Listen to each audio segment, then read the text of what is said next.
من الشيطان الرجيم بسم الله الرحمن الرحيم إن الحمد لله والصلاة والسلام على رسول الله صلى الله عليه وسلم وعلى آله وصحبه أجمعين أما بعد فقد قال الله تعالى في كلامه القديم وفي الفرقان المجيد بعد أعوذ بالله من الشيطان الرجيم بسم الله الرحمن الرحيم وقضى ربك ألا تعبدوا إلا إياه وبالوالدين إحسانا إما يبلغنك عندك الكبر أحدهما أو كلاهما فلا تقل لهما أف ولا تنهرهما وقل لهما قولا كريما واخفض لهما جناح الذل من الرحمة وقل رب ارحمهما كما ربياني صغيرا صدق الله العظيم. قال النبي صلى الله عليه وسلم من أحب أن يمد الله في عمره ويزيد في رزقه فليبر والديه فليصل رحمه وصدق رسوله النبي الكريم ونحن على ذلك من الشاهدين والشاكرين والحمد لله رب العالمين. அளவற்ற அருளாலும் நிகரற்ற அன்புடையலுமாகிய எல்லா புகழும் புகழ்ச்சியும் அல்லாஹ் ஒருவனுக்கு உரித்தார். நமது கண்மணி நாயகம் முஸ்தபா தாஹா ரசூலுல்லாஹி ஸல்லல்லாஹு அலைஹி வஸல்லம் அன்னவர்கள் மீதும் அவர்களின் உயர்ந்த குடும்பத்தார்களான அஹ்ல பைத்துகள் மீதும் சத்திய சஹாபாக்கள் தாபீஈன்கள் தபூ தாபீன்கள் உயர்ந்த சுஹதாக்கள் அவுலியாக்கள் நல்லடியார்கள் இங்கு வீற்றிருக்கக்கூடிய நம் அனைவர்கள் இந்த பிரசங்கத்தை கேட்டுக் கொண்டிருக்கக்கூடிய சாலிகான முஃமினான அன்பின் அனைவர்கள் மீதும் என்றென்றும் இறை கருணையும் சாந்தியும் இறை பொருத்தமும் என்று நிலவட்டுதான். நாமின் இஸ்லாத்தின் காணிக்கையான கண்ணியம் நிறைந்த சலாமியை உங்களிடம் சமர்ப்பணம் செய்கின்றேன். அஸ்ஸலாமு அலைக்கும் வரஹ்மத்துல்லாஹி வதஆலா வபரகாத்துஹு. அல்லாஹ்வுடைய மாபெரும் கிருபையால் புனிதமும் மகத்துவமும் நிறைந்த சஃபருடைய மாதத்தில் துஆக்கள் கபூலாகக்கூடிய அழகான ஜும்மாவுடைய தொழுகையினுடைய அந்த தருணத்தில் நம்மை எல்லாம் இறை இல்லமான புனிதம் நிறைந்த அவனுடைய வீட்டில் இதுபோல அழகான ஒரு தருணத்தை ஏற்படுத்தியிருக்கிறார். இதுபோல ஒரு தருணத்தை நாளை மறுவுலகத்தில் ஒன்று கூடி இருப்பதற்கு பெருமானார் ஸல்லல்லாஹு அலைஹி வஸல்லம் அவர்களோடு உயர்ந்த சுவனமான ஜன்னத்துல் ஃபிர்தௌஸிலே ஒன்று கூடி இருக்கக்கூடிய நசீபினையும் அந்த பாக்கியத்தையும் நம் அனைவருக்கும் அல்லாஹ் தந்தல் புரிவானாக. அதுபோல் அல்லாஹு தஆலா பேசப்படுகிற கேட்கப்படுகிற அனைத்து விஷயங்களையும் நமது உள்ளத்தில் பதிந்து அதை நம்மளுடைய செயல் வடிவில் கொண்டு வந்து மற்றவர்களுக்கு எடுத்துயம்பி நம் மூலமாக மற்றவர்கள் ஹிதாயத்து பெறுவதற்கும் ஈமான் சலாமத்தோடு வாழ்வதற்கும் அல்லாஹ் நசீபாக்கி தந்தல் புரிவானாக.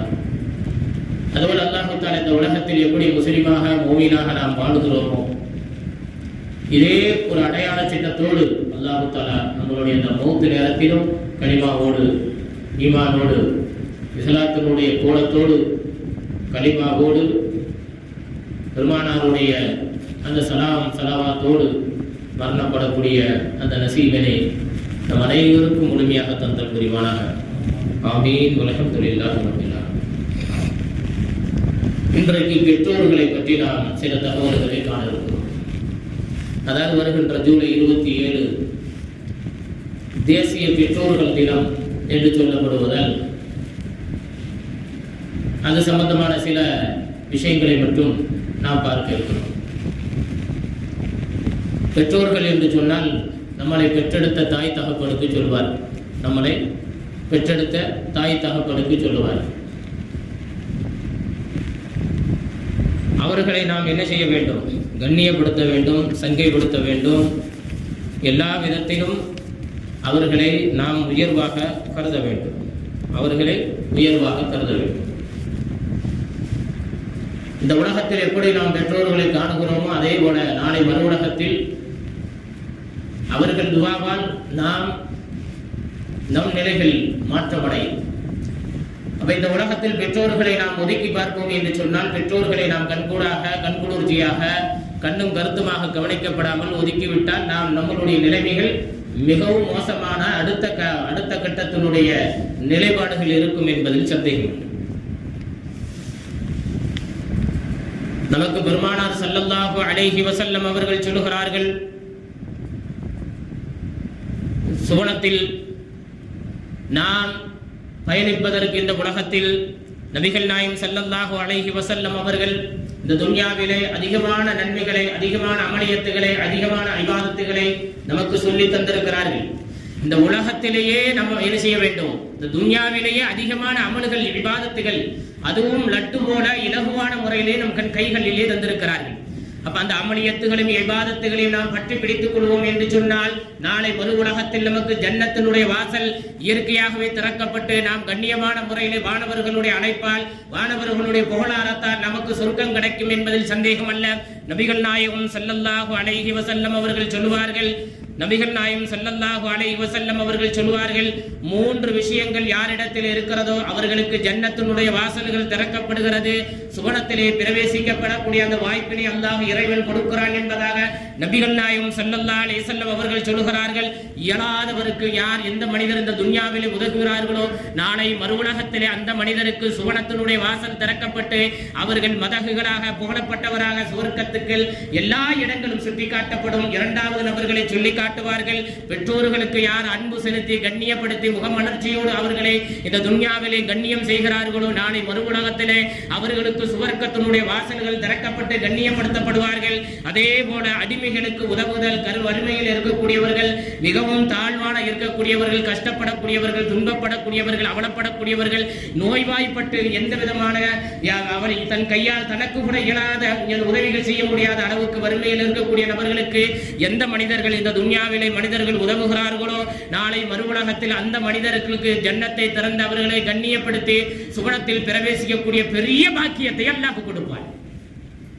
அப்ப ஒரு மனிதன் இந்த துன்யாவிலே இருந்து கொண்டு தான் தாய் தகப்பனை அன்பாக அரவணைத்தால், நாளை மறு உலகத்தில் சுவனத்தில் அல்லாஹ் மிக பெரிய லெவலிலே நமக்கு கண்ணியப்படுத்தி கிரீடத்தை வைத்து நமக்கு அழகு பார்ப்பார். இன்னைக்கு எத்தனை பெற்றோர்கள், எத்தனை தாய் தகப்பன்கள் உணவு இல்லாமல் கஷ்டப்படுவதை பார்க்க முடிகிறது, நடு ரோட்டில் வெட்டப்படுவதை பார்க்குகிறது, கால்களால் உதைக்கப்படுவதை இணையதளத்தில் காண முடிந்தது. எவ்வளவு பெரிய வேதனையான வார்த்தை! மனிதன் பேசுகிறான், ஆவேசமாக பேசுகிறான், என்னென்னமோ பேசுகிறான், பிதற்றுகிறான், என்னென்னமோ பிதற்றுகிறான். ஆனால் பெத்த தாய் தகப்பனுக்கு முகமலர்ச்சியாக பேச தயங்கி மனைவிக்கு அடிமையான ஆண் வர்க்கம் எத்தனை பேர்கள் இருக்கிறார்கள்?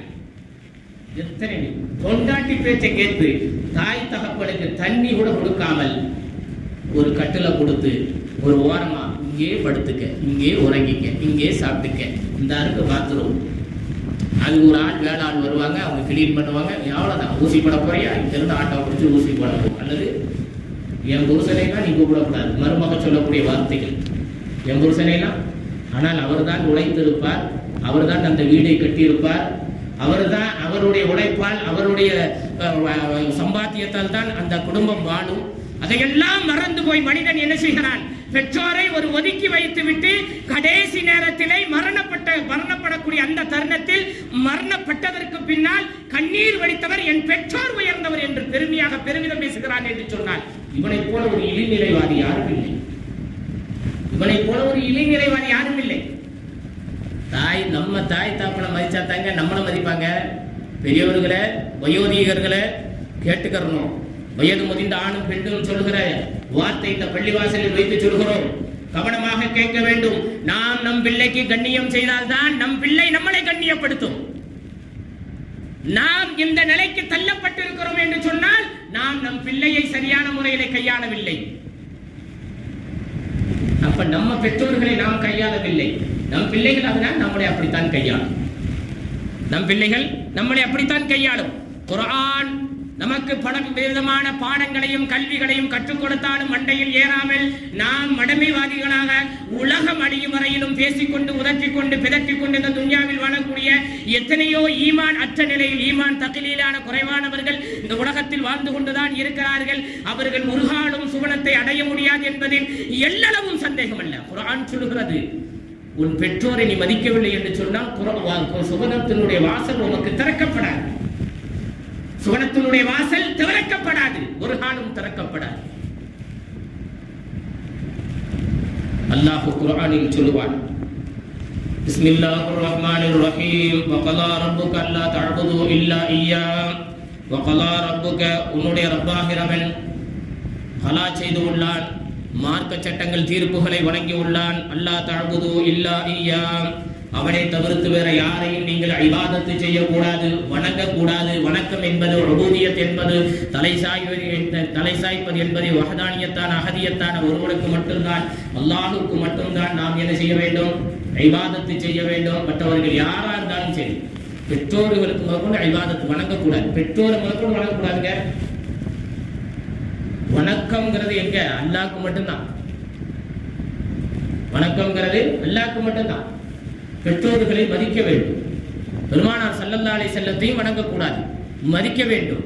பெருமானார் ஸல்லல்லாஹு அலைஹி வஸல்லம் உயர்ந்தவர்கள், அவர்களை கண்ணியப்படுத்த வேண்டும், இஸ்ஸத்துப்படுத்த வேண்டும். கண்ணிய குறைவாக இருக்கும் என்று சொன்னால் நம் ஈமான் கல்விலே ஒரு கரும்பில்லு விழுந்து விட்டது, கரும்புள்ளி விழுந்து விட்டது என்றுதான் அர்த்தம். அவனது அல்லாஹ் சொல்லுகிறான், வகலா ரப்புக அல்லா தஅபுது இல்லா இய்யா, அல்லாஹ்வை தவிர்த்து வேற யாரையும் நீங்கள் வணங்கக்கூடாது. வபில் வாலிதைனி இஹ்சானா, பெற்றோர்களுக்கு நீங்கள் உபகாரம் செய்யுங்கள். இறைவன் எவ்வளவு அழகாக சொல்லி காட்டுகிறான். முதலில் தன்னை வணங்குவதற்கு அடுத்த இடமாக, அடுத்த பதவியாக, அடுத்த அந்தஸ்தாக தான் பெற்ற இந்த துன்யாவில் வாழக்கூடிய பெற்றெடுத்து கொடுக்கக்கூடிய தாய் தகப்பன், தன்னுடைய பேரன்ஸுகளை பெற்றோர்களை அல்லாஹ் எவ்வளவு உயர்வாக வைத்திருக்கிறான். ஒரு அமல் இபாதத்துக்கு அடுத்த அந்தஸ்தாக, அடுத்த பதவியாக பெற்றோர்களை வைத்து அல்லாஹ் சொல்லுகிறான், அவர்களுக்கு இஹ்சான் உபகாரியாகவே இருங்கள் என்பதாக சொல்லுகிறான். எவ்வளவு பெரிய பாக்கியத்தை இறைவன் பெற்றோர்களுக்கு கொடுத்திருக்கிறார். ஆனா நம்ம பெற்றோர்களை அப்படியே பார்க்கிறோம். அவர்களை ஒரு தனி செய்யறான், தம் அடிக்கிறான், என்னடா ரோட்ல இருந்து அடிச்சுட்டு இருக்கிற, பீடி அடிச்சுட்டு இருக்க அப்படின்னு கேட்ட, பார்த்தா நான் வரத்தேன். எவ்வளவு ரப்பா பேசக்கூடிய இன்னைக்கு உள்ள இளைஞர்கள் இருக்கிறார். உடல்ல வலு அடிப்படை அல்ல, மனோதைரியம் தான் அடிப்படை. உடல்ல சிலவர் ஜிம்முக்கு போயிட்டா பெரிய வலு சக்தி வாய்ந்தானே, அப்படிலாம் கிடையாது. ஏன்னா இறைவன் நாடி விட்டால் எவ்வளவு பெரிய எலும்பா இருந்தாலும், எவ்வளவு பெரிய லப்பரா இருந்தாலும் அல்லாஹ் என்ன செய்வான், அதை இரண்டாக்கி விடுவான், துண்டாக்கி விடுவான். அப்ப அல்லாஹுவை மட்டும்தான் நாம் பார்க்க வேண்டும். பெற்றோர்களை கண்டால் என்ன செய்யறது, வீடியோ அடிச்சுட்டு நேர்முகமா பேசிக்கொண்டு போகக்கூடிய நிலைகள் வரும். உலமாக்களுக்கு அப்படித்தான் இன்னைக்கு அவ்வளவு நிலைகள் ஏற்படுகிறது. ஒரு உலமா, ஒரு ஆலிம் வருகிறார் என்று சொன்னால் என்ன செய்ய, வீடு என்ன சத்து நல்லா இருக்கீங்களா அப்படின்னு வீடியோ அடிச்சுட்டே போவான். நீ என்ன பெரிய அவ்வளவு பெரிய ஆளா, உனக்கு முதல்ல சலாமே சொல்லக்கூடாது. உனக்கு என்ன பேர், முஸ்லீம் பேர் வச்சதே தப்பு. முதல்ல நீ மண்டிக்கிட்டு மார்க்க கல்வி மக்த மதரசாவில் ஓடாததன் காரணமாக ஒழுக்கக்கேடான ஈமானற்ற நிலை ஏற்பட்டதற்கு இது மிகப்பெரிய ஒரு அடிப்படை தான். இது நீ ஒரு விஷம். பெற்றோரை மதிக்கவில்லை, ஆசானை மதிக்கவில்லை, கல்வி கற்றுக்கக்கூடிய ஆசானை, உலக கல்வி மார்க்க கல்வி கற்றுக் கொடுத்த ஆசானை மதிக்கவில்லை என்று சொன்னால் நீ எவ்வளவு உச்சத்தில் இருந்தாலும் நீ அடிமட்டமானவன் தான், ரொம்பவும் பலகீனமானவன் தான். ஒரு காலம் நீ உயர்ந்தவன் அல்ல, ஒரு காலம் உயர்ந்தவன் அல்ல. இப்ப அதுக்கடுத்து அல்லாஹ் சொல்லுகிறான், பெற்றோர்களுக்கு நீங்கள் உபகாரம் செய்யுங்கள். இம்மா இவ்வளவன்னா இந்தகள் கிதராகதுமா, உங்களுடைய தாயோ தகப்பனோ இரண்டு பேரில் யாராவது ஒருவர் வயோதிகம் அடைந்து விட்டால், அவர்களை அல் கிபர் வயோதிகம் அடைந்து விட்டால், அவ் கிலாஹுமா அல்லது அந்த ரெண்டு பேரும் வயோதிகம் அடைந்து விட்டால், ஃபலா தகுல்லஹுமா உஃப், உஃப் என்ற வார்த்தையை நீங்கள் ஒரு காலம் பயன்படுத்தி விடாதீர்கள். உஃப் என்று சொன்னால் சி என்று கூட நீங்கள் கடுகளவும் எண்ணி விடாதீர்கள். வலா தன்ஹர்ஹுமா, அவர்கள் உங்களுடைய வீட்டை தேடி வந்தால், உங்கள் வீட்டுக்குள் இருந்தால் அவரை ஒரு காலம் நீங்கள் உங்களுடைய வறுமையை கொண்டோ, உங்களுடைய குடும்பத்தில் பிரச்சனையை கொண்டோ, மனைவியினுடைய சொல்லை கேட்டோ, அல்லது உங்களுடைய உறவினர்களுடைய சொல்லை கேட்டோ உங்களுடைய பெற்றோர்களை வலா தன்ஹர்ஹுமா, அந்த வீட்டை விட்டு அவர்களை நீங்கள் விரட்டுவதற்கு முயற்சிக்காதீர்கள், விரட்டவும் செய்யாதீர்கள். வகுல்லஹுமா கவுலன் கரீமா, அவர்களை சங்கையான வார்த்தைகளை கொண்டு, கண்ணியமான வார்த்தைகளை கொண்டு அவர்களை பேசி அவர்கள் அன்பாக முஹப்பத்தாக பழகுங்கள் என்று குர்ஆன் சொல்லுகிறது. இவ்வளவு அழகாக சொல்லுது. தாய் தகப்பன, உங்க வீட்டில் இருக்கக்கூடிய தாய் தகப்ப உன் கொண்டாட்டி பேச, உன் மனைவி சொல்றதை கேட்டுட்டு விரட்டாத. உன் மாமியா சொல்றதை கேட்டு விரட்டாத, சொந்த பந்தங்கள் சொல்லுவதை கேட்டு உன் தாய் தகப்பனை விரட்டாத. அபூபக்கர் நாயகம் இருக்காங்களே ரலியல்லாஹு தஆலா, அவங்க பெற்றோர்கள் அவங்களுடைய தாயார் இஸ்லாத்துக்கு வரல. பெருமானார் ஸல்லல்லாஹு அலைஹி வஸல்லத்தை எப்ப பார்த்தாலும் திட்டிக்கிட்டே இருப்பாங்க. ரசூலுல்லாஹி ஸல்லல்லாஹு அலைஹி வஸல்லத்திட்ட போய் நிக்கிறாங்க, யா ரசூலல்லாஹ், என்னுடைய தாய் உங்களை எப்பவுமே ஏதாவது ஒரு குறையாகவே பேசிக் கொண்டிருக்கிறார்கள், அவங்களுக்கு நான் உதவணுங்கிற எண்ணமே இல்லை. அப்ப ரசூலுல்லாஹி ஸல்லல்லாஹு அலைஹி வஸல்லம் சொன்னார்கள், நீங்கள் மௌத்து வரையிலும் அவங்களுக்கு நீங்கள் என்ன செய்ய வேண்டும்? தாய் இஸ்லாத்திற்கு அப்பாற்பட்டு இருந்தாலும் அவர்களுடைய உஜீவனத்துக்கு உதவ வேண்டும், கண்ணியப்படுத்த வேண்டும், சங்கைப்படுத்த வேண்டும். அவர்களுடைய அக்கீதா அந்த கொள்கையிலே ஒரு காலம் நீங்கள் ஏற்றுக்கொள்ளக்கூடாது. அவங்க அக்கீதாவை ஏற்றுக்கொள்ளக்கூடாது, ஆனா அவங்களுக்கு உதவணும், அவங்களுக்கு கண்ணியப்படுத்த வேண்டும், அவங்களுக்கு என்ன கடமையோ அதை செய்ய வேண்டும், அவங்களுக்கு என்ன கடமையோ செய்ய வேண்டும். ஆனால் அவங்களுடைய அக்கீதாவில் நாம் போய் என்ன செய்யக்கூடாது? சமநிலைப்படுத்தி விடக்கூடாது, அதுக்கு நாம் இசைத்து விடக்கூடாது. இந்த குடும்பத்துக்குள்ள பார்க்குற 10 பேர் 10 கொள்கைகள் இருக்கும், அவங்களுக்கு என்ன பொருளிய கடமை அதை செய்யணும். அதுக்காக அக்கீதாவை என்ன செய்யக்கூடாது? விட்டு விடக்கூடாது. அதுக்காக அவர் சொல்றதெல்லாம் சரி சரி நீங்க சொல்ற கொள்கை எனக்கு ஓகே அப்படின்லாம் சொல்லக்கூடாது. நமக்கு என்ன பாரம்பரியமோ அதுதான் கடை மௌத்து வரையிலும் நம்ம என்ன செய்ய வேண்டும்? பற்றி பிடித்திருக்க வேண்டும். அதுதான் 100 அதுதான் ஒளியின் மிகப்பெரிய பிரகாசம், அதுதான் ஒளியினுடைய மிகப்பெரிய பிரகாசம். அதுதான் நமக்கு என்ன செய்யும்? பெருமானார் ஸல்லல்லாஹு அலைஹி வஸல்லம் வசீலா ஷஃபாத்தை கொண்டு போய் ஷஃபாத்துக்கு கொண்டு போய் செல்லும், இழுத்து கொண்டு போய் நம்மளை கொண்டு போய் வைக்கும். அப்பொழுது அல்லாஹு தஆலா சொல்லுவான், வக்ஃபில் லஹுமா ஜனாஹ துல்லி மினர் ரஹ்மான், உங்களுடைய தாய்க்கும் தகப்பனுக்கும் ரஹ்மத் என்ற அந்த இரக்க குணத்தினுடைய ரெக்கைகளை அந்த இருவருக்கும் நீங்கள் என்ன செய்யுங்கள்? தாழ்த்தி கொள்ளுங்கள், கண்ணியமாக பேசுங்கள், பணிவாக பேசுங்கள், என்ன இஸ்ஸத்தாக பேசுங்கள், சிரிச்ச முகத்தோடு உங்களுடைய பெற்றோர்களிடம் பேசுங்கள். கடைசி காலத்திலே அவர்களுக்கு கோபம் வரலாம், சினம் கொள்ளலாம், கண்ணு தெரியாமல் போகலாம், காது கேட்காமல் போகலாம், கால் முடக்கங்களால் முடக்கப்பட்டு கிடக்கலாம். அவர்களுக்கு எது கேட்டாலும் தன் காதிலே கேட்காது பல தடவை 1000 தடவை நாம் சொல்லி பழக வேண்டும் பெற்றோர்களிடம். நம்ம குழந்தையா இருக்கும் போது எவ்வளவு பிடிவாதம். இன்னைக்கு அதே வாலிபர்கள் கல்யாணம் முடித்து குழந்தைகளை பெற்று அந்த குழந்தைக்கு பள்ளிக்கூடத்துக்கு போறதுக்கு டீச்சர்ல இருந்து எல்லா விஷயங்களையும் நம்ம சொல்லிக் கொடுப்போம். அந்த பிள்ளை கேட்கவே கேட்காது, கோபம் வரும். இருந்தாலும் அன்பா பாசமா நம்ம அப்படி கொட்டி தீர்ப்போம். ஏன் உன் தாய் தகப்பனுக்கு அந்த இதை விதைக்க மாட்டேங்கிறாய்? ஏன் அந்த செயல்பாட்டை உன் பிள்ளைகளுக்கு உன் தாய் தகப்பனுக்கு விதைப்பதற்கு யோசிக்கிறாய்? என்ன காரணம்? என்ன சபபு? உன் பிள்ளைங்கும் போது அவ்வளவு கொஞ்சிறாய். உன்னை அந்த பெற்றோர்கள் நீ சின்ன பிள்ளையா இருக்கும் போது அப்படித்தானே கொஞ்சினார்கள். அதைத்தான் குர்ஆன் சொல்லுகிறது, ரப்பி ரஹ்மஹுமா கமா ரப்பயானி ஸகீரா. என்னுடைய பெற்றோர்கள் எப்படி எனக்கு சின்ன பிள்ளையில் இருக்கும் போது இரக்கம் காட்டினார்களோ, கருணை காட்டினார்களோ, என்னை சிரிக்க வைத்தார்களோ, சந்தோஷப்படுத்தினார்களோ, பசி ஆற்றினார்களோ, எல்லா விதமான சங்கட்டங்களை எல்லாம் போக்கினார்களோ, எல்லா விதமான தேவைகளை எல்லாம் பெற்றோர்கள் அவ்வளவு கஷ்டம் இருந்தால் இரவு நேரத்தில் எனக்கு உணவு வேண்டும் என்று கேட்டாலும், பசி என்று பால் கேட்டு அழுதாலும் கூட தாய் தகப்பன் பல தூரங்கள் மைல் தூரங்கள் கொண்டு போய் பால் எடுத்து வந்து குழந்தைகளுக்கு கொடுத்து பால் அமர்த்தி சந்தோஷப்படுத்துகிற அந்த பெற்றோர்கள், அதே பெற்றோர்கள் வயோதிகம் அடைந்து விட்டாலும் அதே இரக்க குணத்தை எப்படி காட்டினாயோ அதே ரஹ்மத்தை, அதே இரக்க குணத்தை நீ காட்டு. யா ரப்பே ரப்பே ரஹ்மஹுமா கமா ரப்பயானி ஸகீரா. சின்ன பிள்ளையா இருக்கும் போது எங்களுக்கு இரக்கம் காட்டியது போல இவர்களுக்கு நீ இரக்கம் காட்டியா அல்லாஹ் அப்படின்னு ஒரு துவாவை நமக்கு அல்லாஹு தஆலா அந்த வசனத்தினுடைய கடைசி தருணத்திலே சொல்லி காட்டுகிறான். அப்போ ஒவ்வொரு பக்திகளையும் அவுகாத்துகளையும் தனிமையிலும் நாம் எங்கெல்லாம் ஒதுக்குப்புறமாக அமைதியாக இருக்கிறோமோ அப்போ பெற்றோர்களுக்கு ரப்பி ரஹ்மஹுமா கமா ரப்பயானி ஸகீரா என்ற துவாவை நாம் ஓதிக்கொண்டே இருக்க வேண்டும். அந்த துவாவை நாம் விட்டுவிடக்கூடாது. பெற்றோர்களுக்கு செய்ய வேண்டிய அந்த துவாவை நாம் விட்டுவிடக்கூடாது. அப்படி ஒரு மனிதன் விடுவானே என்று சொன்னால் அவனை போல ஒரு மோசடிக்காரன், மிகப்பெரிய ஒரு கயவன் வேறு யாரும் இருக்க முடியாது. அவனை போல மிகப்பெரிய ஒரு கயவன் யாரும் இருக்க முடியாது. நமக்கு குர்ஆன் சொல்லி காட்டுகிறது, ஒரு மனிதன் உழைத்து சம்பாதித்த உடனே பணத்தை கொண்டு போய் மனைவியிடம் நீட்டுகிறான். மனைவி சந்தோஷப்படுவதை அவன் எதிர்பார்க்கிறான். ரொம்ப சந்தோஷம்தான், அது வர வைக்கக்கூடியதான், ஷரியத் அது மார்க்கம் வர வைக்கக்கூடியதான். ஆனால் குர்ஆன் என்ன சொல்லுகிறது என்று சொன்னால், குர்ஆனிலே அல்லாஹ் சொல்லுகிறான், சூரத்துல் பக்ரா இரண்டாவது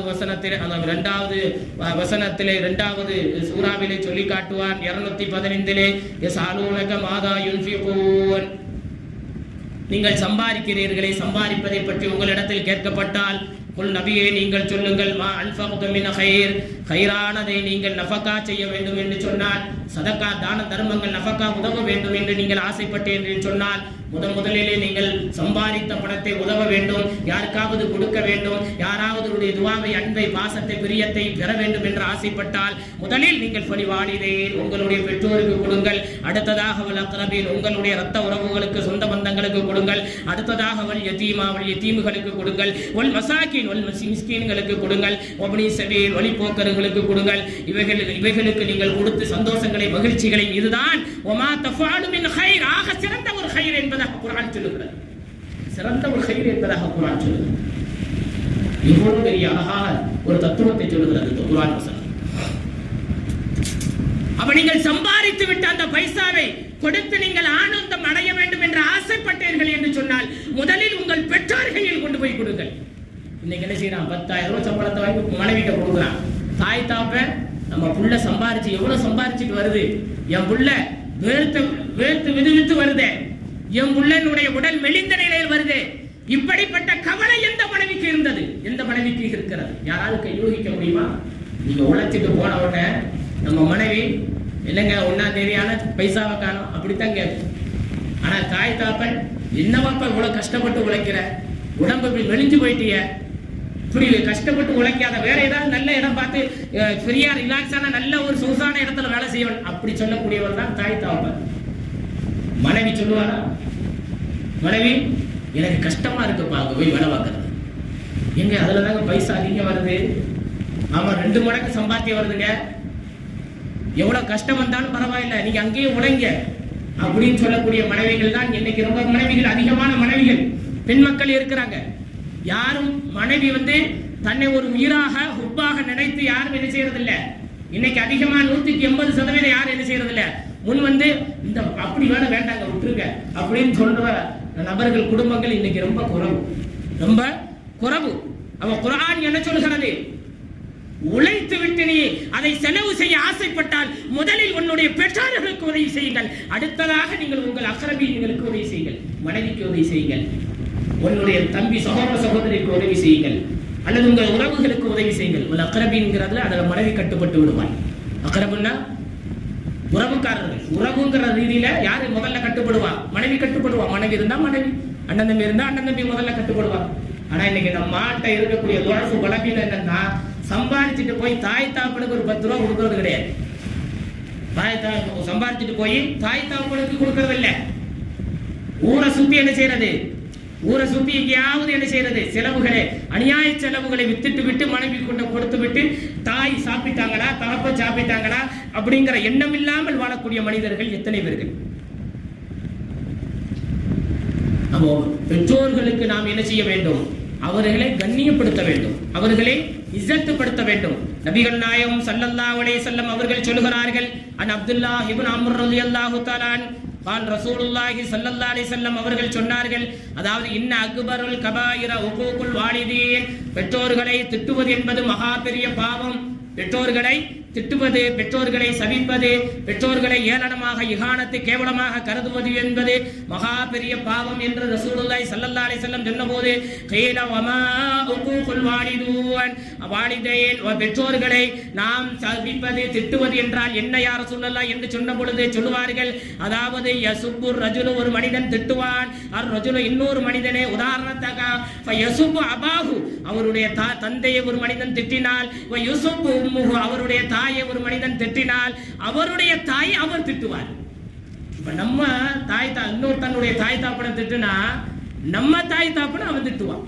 இதுதான் சபிக்கிறது. இது போன்ற அந்த லானத்துக்குரிய செயல்பாடுகளை பெருமானார் ஸல்லல்லாஹு அலைஹி வஸல்லம் செய்யாது என்று சொன்னார்கள்.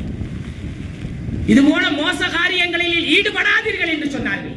இன்னைக்கு எத்தனை பேர்கள் பார்க்கிறோம், மாற்று மதத்தினுடைய கற்சிலைகளை, தகுதி முடியான வார்த்தைகளை வலைதளங்கள்ல இருந்து வாய் வார்த்தையில கொட்டி தீர்க்கக்கூடிய சந்தர்ப்பம் கிடைக்குதா சொல்லி என்றெல்லாம் பேசுறோம். குர்ஆன்லயே அல்லாஹ் சொல்லி இருக்கிறான், நீ அடுத்த கடவுளை திட்டினா உடனே அல்லாஹ் அவன் திட்டுவான், ரசூல் அவன் திட்டுவான். குர்ஆன்ல பக்ராவிலே இருக்குகிறது. நம்ம அப்படி திட்டக்கூடாது. நம்மள்ட்ட 10 பேர் பின்னாடி பேக்கில் இருக்காங்கன்னு சொல்லி என்ன செய்யக்கூடாது. அந்த வேலைகளை பார்ப்பதற்கு இஸ்லாம் இடம் கொடுக்கவில்லை. இஸ்லாம் இடம் கொடுக்கவில்லை. அப்படிப்பட்ட நாடும் இது இஸ்லாமிய நாடும் அல்ல. இஸ்லாமிய நாடும் அல்ல. பெற்றோர்களை, தாயை, ஒரு மனிதன் அடுத்தவன் தாயை நாம் திட்டினால் நம் தாயை அவன் திட்டுவான். இன்னைக்கு பக்கத்து வீடுகளில் நடக்கக்கூடிய சண்டைகள்லாம் 180% அப்படி ஒரு சண்டை நடக்குது. எங்க அம்மா எப்படி நீ திட்டுனான்னு போவான், உங்க அம்மா தான் அப்படிங்குவான். எங்க அத்தாவை நீ எப்படி திட்ட, உங்க அத்தா தான் எப்படி, உனக்கு தெரியுமா உங்க அத்தாவை பத்தி பேசுறவங்க நான் சொல்லவா அப்படின்னு சொல்லி ஹிஸ்டரியை சொல்லுவான். இது எது தேவையா? அதனால நம்ம என்ன செய்யக்கூடாது, அடுத்தவர்களுடைய பெற்றோர்களை நாம் என்ன செய்யக்கூடாது, திட்டுதல் என்பது கூடாது. நபிகள் நாயகம் ஸல்லல்லாஹு அலைஹி வஸல்லம் அவர்கள் சொல்கிறார்கள், அப்துல்லாஹ் இப்னு அம்ர் ரலியல்லாஹு தஆலா அவர்கள் சொல்கிறார்கள், புகாரியிலே பதிவு செய்யப்பட்டிருக்கிற ஹதீஸ் அல் கபாயிர், பெரும்பாவங்களில் கட்டுப்பட்டதாகிறது. அல் இஷ்ராக்கு பில்லாஹ், அல்லாஹ்வுக்கு இணை கைப்பது. இரண்டாவது உகூகுல் வாலிதைன், பெற்றோர்களை காயப்படுத்துவது. மூன்றாவது குத்திலன் நஃப்ஸ், ஒரு மனிதனை கொலை செய்வது. நான்காவது வல் யமீனுல் கமூஸ், அதாவது வல் யமீனுல் கமூசி என்று சொன்னால் என்ன, வமல் யமீனுல் கமூசி என்றால் என்ன என்று கேட்ட பொழுது யக்ததிஉ மால் அம்ரி முஸ்லிமின் ஹுவ ஃபீஹிமா காதிபுன், அதாவது ஒரு மனிதன் பொய் சத்தியம் செய்வது. இந்த நான்கையும் பெருமானார் ஸல்லல்லாஹு அலைஹி வஸல்லம் என்ன சொன்னார்கள், பெரிய பாவத்தில் கட்டுப்பட்டது என்பதாக பதிவு செய்திருக்கிறார். பொய் சத்தியம் பேசுறது நீங்க நம்ம மக்கள் சர்வசாதாரண என்ன செய்யறது, பொய் சத்தியங்களை பேசக்கூடிய நிலைகள் பார்க்க முடியும். ஒருவருடைய சொத்தை, ஒருவருடைய வார்த்தையை மறைப்பதற்காக வேண்டி சர்வசாதாரண ஒரு பொய் சத்தியம். பெற்றோர்களை நிந்திக்குதல், ஏளனமாக பேசுதல். அப்ப இது போன்ற காரியங்களை நமக்கு பெருமானார் ஸல்லல்லாஹு அலைஹி வஸல்லம் அவர்கள் தடுத்திருக்கிறார்கள். ஒரு சமயம் பெருமானார் ஸல்லல்லாஹு அலைஹி வஸல்லம் அவர்களுடைய காலத்தில் நடந்த ஒரு நிகழ்வு, அதாவது நமக்கு பெற்றோர்கள் எந்த அளவுக்கு அவர்கள் நம்மளை சுமந்து, தாய் சுமந்து பெற்றெடுத்தால் என்பதை நாம் புரிய வேண்டும், நாம் அதை தெரிய வேண்டும். ஒரு தாய்க்கு காலடியை, ஒரு தாயினுடைய காலடியில் அல்லாஹ் சுவனத்தை வைத்திருக்கிறான் என்று சொன்னால் அந்த பெண் எந்த அளவுக்கு உயர்ந்திருக்கிறார், அந்த தாய்மை அப்ப எந்த அளவுக்கு வலிமையாக இறைவன் பதிவு செய்திருக்கிறார். ஆணை விட பெண்ணுக்கு வலிமையை அதிகப்படுத்தியிருக்கிறார். ஒரு ஆண், ஒரு பெண் வருவதற்கு ஒரு பெண்ணை அல்லாஹ் என்ன செய்திருக்கிறார், உயர்வாக வைத்திருக்கிறார். அதனால் தான் பெண்ணினுடைய காலடியில் சுவனத்தை வைத்திருக்கிறான். அதற்கு தப்சீராத்துகளிலே பதிவு செய்யும் பொழுது சொல்கிறார்கள், தாயினுடைய காலடியிலே சுவனம் இருப்பதற்கு 3 விதமான காரணங்களை பதிவு செய்கிறார்கள். தாயினுடைய தாயாகப்பட்டவள் அவள் வயிற்றிலாம் சிசுவாக இருக்கும் பொழுது அந்த அசைவால் ஏற்படக்கூடிய அந்த வலி இருக்கிறது, அந்த வலியில் உலகத்தில் எந்த ஆனாலும் சந்திக்க முடியாது, எந்த ஆனாலும் தாங்கிக் கொள்ள முடியாது. எழுதுகிறார்கள், ஒரு தாய் தன் கருவறையில் குழந்தையை வைத்துவிட்டு அதிலே ஏற்படக்கூடிய அந்த வலியை எந்த ஆணும் தாங்கிக் கொள்ள முடியாது, எந்த ஆணும் சகித்துக் கொள்ள முடியாது. இன்னைக்கு பேசுகிறான் மனைவியை, பிள்ளை எல்லாம் பெற்றெடுத்ததுக்கு பின்னால் அவ இவ கோடி வாடி அப்படி எல்லாம் பேசுகிறான். உனக்கு அந்த வலியை தாங்கும் சக்தி திராணி இருக்கிறதா, எந்த ஆளுக்கு அவர் இருக்கிறதா, மீசை முளைத்தவன் என்பதாக பேசுவார். ஆணை விட வலு பெண்ணுக்கு இருக்கு, அதை கவனத்தில் கொள்ள வேண்டும். அல்லாஹ் குர்ஆனில் உனஃபும் சொல்லுகிறான், அதுக்கு ஒரு காரணத்தை அல்லாஹ் சொல்லுவான். ஆணை விட பெண்ணு பலகீனம் என்பதாக சொல்லுவார். ஆனால் பெண்ணால் உயர்ந்த மேதைகள் அதிகமானவர்கள். இன்னைக்கு உள்ள ஆண் வர்க்கம் இன்னைக்கு தன்னுடைய சொத்துல இருந்து, வீட்டில இருந்து இன்னைக்கு பாதுகாக்கப்படுகிறதுக்கு மூலந்தரம் 175% பெண்கள் இருக்கிறார்கள். ஒரு சில பெண்கள் ஊதாரி பெண்களா இருப்பார்கள், சொத்தை வித்து விடுவார்கள், ஏமாத்தி சொத்தை பறிப்பார்கள். நம்மளே என்ன செய்வார், நடு ரோட்டில் அந்த அறிவு, மூளை, அக்குழு. இன்னைக்கு ஆண் வர்க்கம் உழைக்கிறது என்று சொன்னால் பொறுமையை முதலில் எடுத்து செல்லக்கூடியது பெண்ணு தான். எங்கேயாவது வேலைக்கு போகும்போது எப்ப பொறுமையா போப்பா, பொறுமையா பஸ்ல ஏற்பா, பொறுமையா வண்டி ஓட்டுப்பா. நம்ம என்னைக்காவது மனைவியை சொல்லியிருக்கோமா, ஏமா பொறுமையா போமா, ஏமா பொறுமையா இது பண்ணுவோம், சீக்கிரம் போயிட்டு சீக்கிரம் வா அப்படின்னு சொல்லுவோம். நம்ம மனைவியை நம்ம சொல்லுவோம். நம்ம மனைவி எப்படிங்க பேசுவோம், சீக்கிரம் போயிட்டு சீக்கிரம் வா, எனக்கு பசிக்குது, 12 மணி ஆகுது, எங்க அங்கே கதை பேசிக்கிட்டு இருக்காய், கதை பேசிக் கொண்டிருக்கிறாய், விரைவாக வா. இப்படி எல்லாம் நம்ம பெண்ணை அவ்வளவு மனைவியை வஞ்சிப்போம். ஆனால் பெண் அழகாக மென்மையாக ஒரே வார்த்தையை சொல்லுவார், சீக்கிரம் போயிட்டு சீக்கிரம் வாமா. அவ பெண்ணிட்ட இருக்கிற ஆயிரக்கணக்கான குணங்கள் ஆண்களிட்ட ரொம்ப குறைவு. அவசர புத்திக்காரன் ஆண் மட்டும்தான், ஆண்கள் அவசர புத்திக்காரன். அதனால்தான் பெண்ணை விட ஆணுக்கு அதிகமான குற்றச்செயல்கள் அதிகமாக இருக்குகிறது. ஆனால் ஆணுதான் தன் நப்சை அடக்குவதிலே அதிகமாக பாடுபட வேண்டும். பெருமானார் ஸல்லல்லாஹு அலைஹி வஸல்லம் பத்ர் யுத்தம் முடிந்துவிட்டு சந்தோஷமாக வரும் பொழுது பெருமானார் ஸல்லல்லாஹு அலைஹி வஸல்லம் சஹாபிகளை பார்த்து சொன்னார்களாம், இது அல்ல ஜிஹாது, இதைவிட ஜிஹாதை கபீர் ஒன்று இருக்கிறதே, உங்கள் நஃப்ஸை நீங்கள் அடக்கிக் கொள்வது. அது முடியாத ஒரு காரியம். எத்தனை பேர்கள் ஆன்மீகம், தஸவ்வுஃப், ரூஹ் அடக்குதல், நஃப்ஸானியத்தை அடக்குதல், என்னென்னமோ வேலைகள் எங்கெங்கேயோ போய் பார்த்திருக்கிறார். குழி தோண்டி உட்கார்ந்து 40 நாள் தவம் செஞ்சு பார்த்தாங்க நஃப்ஸை. எத்தனையோ பேர்கள் பார்த்தார்கள், முடியவில்லை.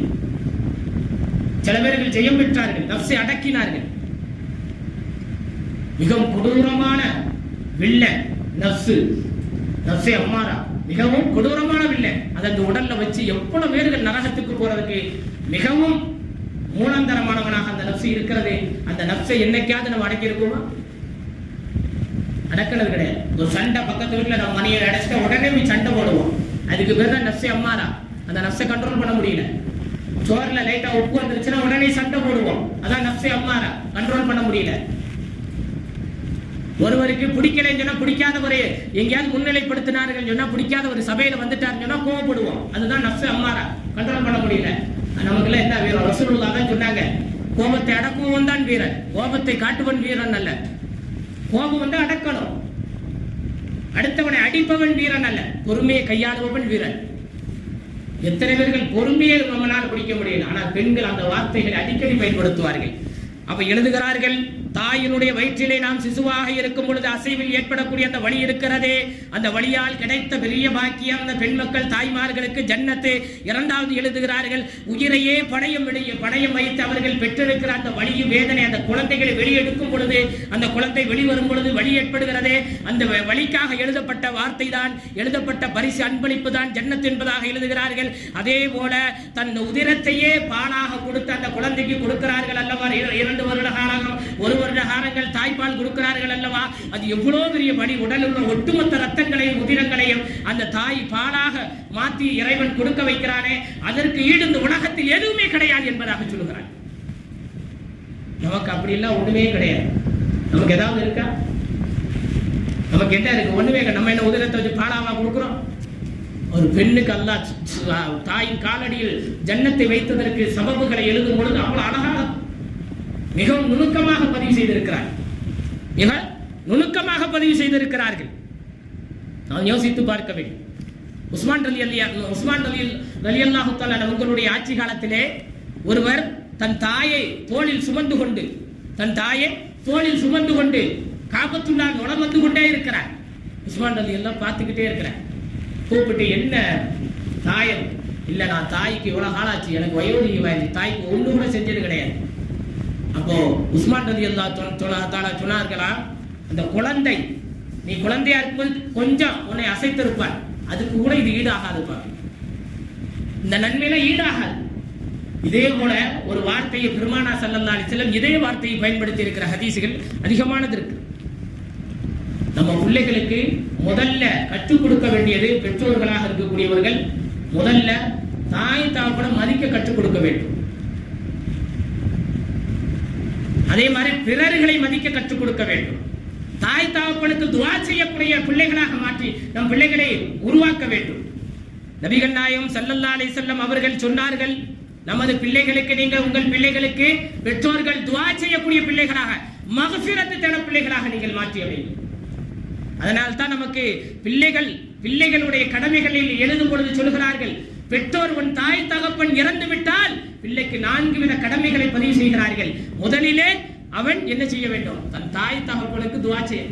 எத்தனை பேர் கபர்ஸ்தானுக்கு போயிருப்போம், தாய் தகப்பனை கண்ணீர் விட்டு அடக்கம் பண்ணதோடு சரி, அதுவும் என்னமோ வேண்டாம் இருப்ப, ஜனாசா முடிச்சதோடு சொல்லி அவ்வளவு, நீ யாரோ நான் யாரோ, அவ்வளவு நம்ம வேலையை பார்க்கணும். அப்ப நம்ம பிள்ளை எப்படி இருக்கும்? ஜனாசாவுக்கே வராது, அங்கே நின்றுக்கிட்டே வெளியில நின்றுக்கிட்டு அவங்க தொட வச்சவன கொண்டாங்க கபர்ஸ்தான் குளிக்கிட்ட நிற்பாரு மகனார். இன்னைக்கு காலங்கள் மாறிடுச்சு. என்ன காரணம்? நம்ம செஞ்ச பாவம்.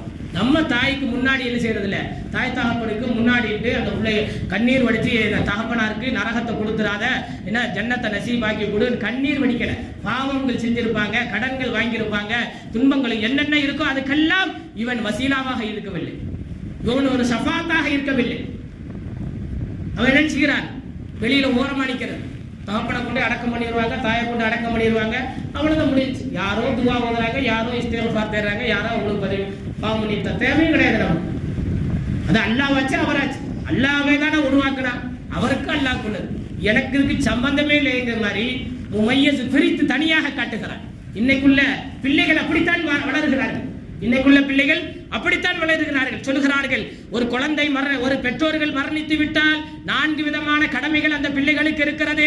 ஒன்னு அத்வா லஹுமா வஸ்தக்ஃபிர் லஹுமா, அந்த பெற்றோர்களுக்கு துஆ செய்வது, பெற்றோர்களுக்கு பாவ மன்னிப்பு தேடுவது, பெற்றோர்கள் ஏதாவது ஒப்பந்தங்கள் இருந்தால் அந்த ஒப்பந்தங்களை நிறைவேற்றுவது, 3வது பெற்றோர்களுக்கு யாராவது நண்பர்கள் இருந்தால் அவர்களை கண்ணியப்படுத்துவது, 4வது பெற்றோர்களுக்கு உறவினர்கள் இருந்தால் அவர்களை நாம் கண்ணியப்படுத்துவது. இப்படி 4 விதமான கடமைகளை ஒரு பெற்றோர் இறந்துவிட்டால் அந்த பிள்ளைகள் செயலாற்ற வேண்டும் என்பதை நமக்கு வரையறுத்து காட்டியிருக்கிறார். அப்ப இன்னைக்கு உள்ள பெற்றோர்களை நாம் எப்படி கையாளுகிறோம், எப்படி அவர்களை கண்ணியப்படுத்துகிறோம், எந்த அளவுக்கு அவர்களை தலையில் தூக்கி சந்தோஷமாக வைத்திருக்கிறோம் என்பதை மனசாட்சி தொட்டு நீங்கள் உணர்ந்து கொள்ளுங்கள். ஆகையால் இந்த வரக்கூடிய காலங்களில் நம்மளுடைய பெற்றோர்களுடைய துவா மட்டும் இருந்தால் ஒரு காலம் சுவனத்தில் நாம் நுழைந்து விட முடியாது. பொதுவாக சொல்லுவார்கள், இரத்த பந்தங்கள் உறவை துண்டித்தவனுடைய நோன்புகள் கபூலியத்தை ஆகாது. ஒருவருடைய நோன்பு கபூலாகணும் சொன்னா இரத்த பந்தத்தினுடைய உறவை துண்டிப்பவன் அவன் நோன்பு கபூலியத்தாகாது. ஏந்துகிற கரங்கள் கபூலியத்தாகாது, துவாக்கள் கபூலியத்தாகாது. ஏன் என் துவா கபூலியத்தாகலே நினைப்பீர்களே, அதற்கு காரணம் அதாவது உறவினர்களை துண்டித்து வாழ்வது. அதைவிட ஒரு படி உயர்ந்தவர்கள் பெற்றோர்கள். அப்ப அவர்களை கவலைப்படுத்தி, அவர்களை சங்கடப்படுத்தி, அவர்களை உதறி தள்ளி நீங்கள் எவ்வளவு அமல் செஞ்சாலும், மனைவியோடு கூடி உலாவிக் கொண்டாலும் அது ஒருபோதும் அல்லாஹ்வுக்கு பொருத்தத்தை, சந்தோஷத்தை, அல்லாஹுக்கு முஹப்பத்தை ஒரு காலம் ஏற்படுத்தாது என்பதை உணர்ந்து கொள்ள வேண்டும். ஆக நாம் மௌத்து வரையிலும் நம்மளுடைய பெற்றோர்களுக்கு நாம் கண்ணியம் செய்யக்கூடிய பிள்ளைகளாக வாழ்வதற்கு அல்லாஹ் தௌஃபீக் செய்தல் புரிவானாக. பெற்றோர்களுடைய துஆவை முழுமையாக